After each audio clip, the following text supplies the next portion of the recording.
Canadian anti-stealth tracking technology kept secret for over 40 years.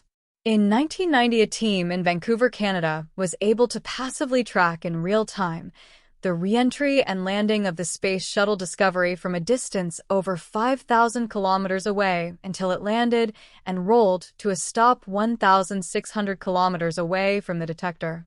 This tracking technology was not new, just the item being tracked was, and it provided insight into the ultra-long range of the detector and immediate speed of the signal they were tracking. The detection instrument was less than 1 meter in length and height.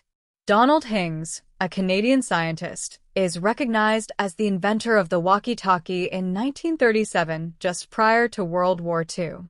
He had over 50 patents, but what he felt was his pinnacle achievement has been kept secret from the 1980s as it can instantly track all manner of aircraft, including stealth and hypersonics, up to and well over the horizon.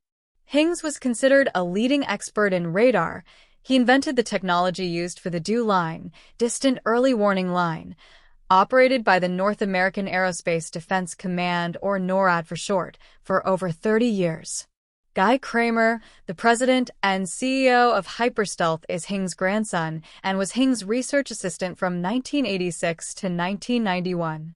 Guy has since followed in his grandfather's footsteps with 41 issued patents, containing 752 claims in the field of physics, with 2 more patents approved with a further 16 claims. Kramer realized in 1985, prior to assisting his grandfather, that Hings' method would also work on detection and tracking of every stealth aircraft, and convinced Hings not to publish as it could ruin the multi-billion-dollar American stealth programs that were active or in development. Hings concurred. Hings received the Order of Canada in 2001, the highest honor for a civilian Canadian, and passed away in 2004 at age 96. He had 56 patents to his name. Kramer has been keeping Hings' biggest secret for decades. In March 2022, he broke his silence, releasing the paper explaining why it works, but not how it worked, stating the following: "A month ago, releasing this paper was unthinkable. So was a Russian war with Ukraine. Now that there is a clear and present danger, it's time." Hings had developed an instrument which picked up all manner of aircraft in flight around Vancouver, Canada, and it wasn't done with radar. It detected the propagation of atmospheric ions.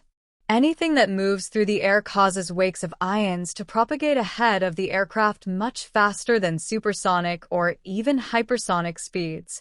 The instrument could detect and track a commercial airliner for over an hour in flight, which is well over the horizon, and functioned passively with no outgoing signal, whereas radar and LiDAR are active and must send out a signal and are limited to line of sight.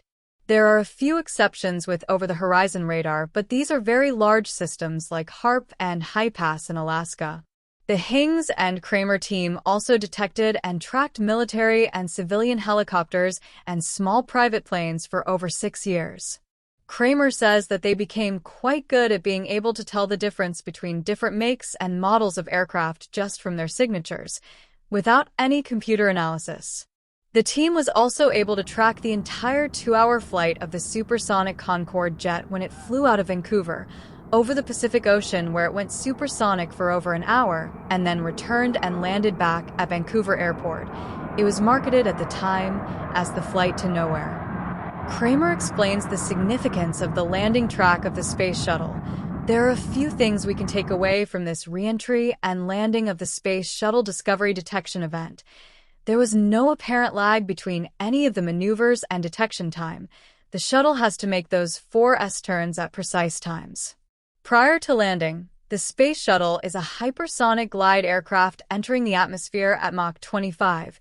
This means that hypersonic weapons and aircraft above Mach 5, which is around 3,853 miles per hour, can be detected and tracked, even if they are gliding unpowered and regardless of their maneuverability in real time. Cruise missiles that fly low to avoid radar detection could also be tracked and thereby intercepted, as height has no bearing on detectability. This also applies to Special Forces aircraft and helicopters that use stealth or fly low to avoid detection. This was mission STS-31 when the Space Shuttle Discovery carried the Hubble Space Telescope and placed it into orbit. Kramer continues, "The ions themselves don't travel at these high speeds from the shuttle to our instrument sensor, but they cause a wave front that propagates away from the craft at what we estimated to be at about 1/3 the speed of light, which is, for argument's sake, immediate. If we look at tidal waves or tsunamis as an analogy, the water particles don't move at 500 miles per hour. They can't, but the wave itself does." The Canadian government has ruled that it is non-classified, and Guy is not limited with who he can deal with other than countries that no Canadian company is allowed to deal with.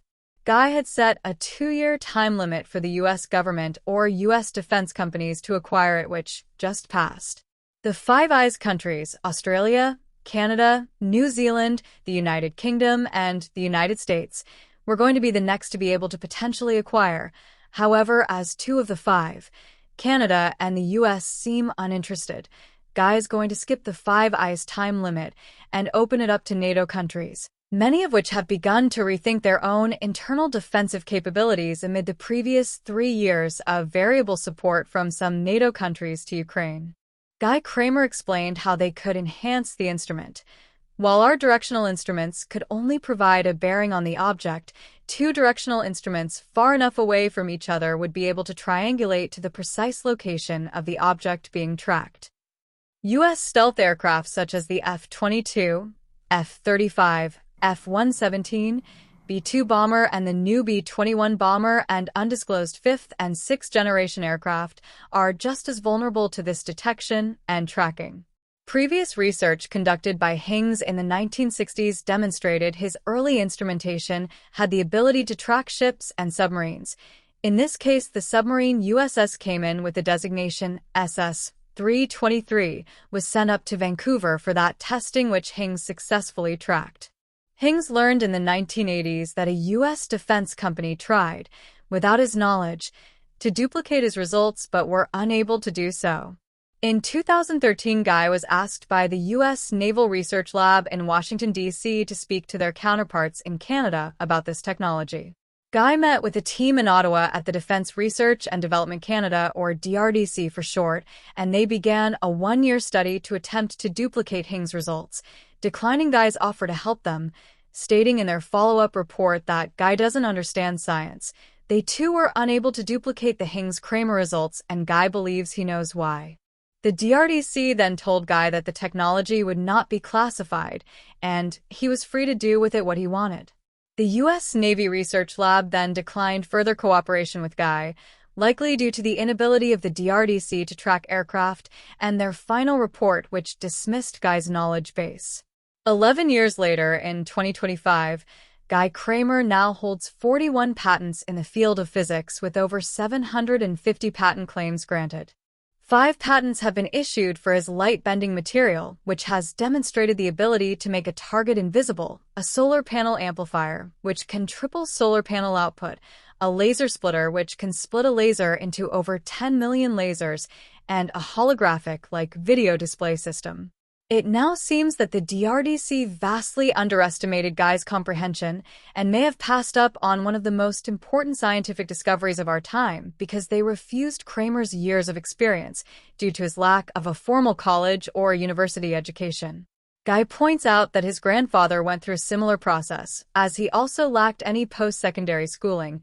Hings too was dismissed by scientists and engineers and had to prove himself through his discoveries and patents to gain any credibility. It appears that even 21 years after his death, Hings is still confounding his peers. Kramer concludes, "This is not a hyper-stealth product. However, if a defense company or government agency wants to work with me on my grandfather's aircraft detection technology, they will first have to acquire my hyper-stealth patents. I have 150 shareholders that are my primary concern right now. I will not walk away from them or get sidetracked by this other technology until they are first taken care of."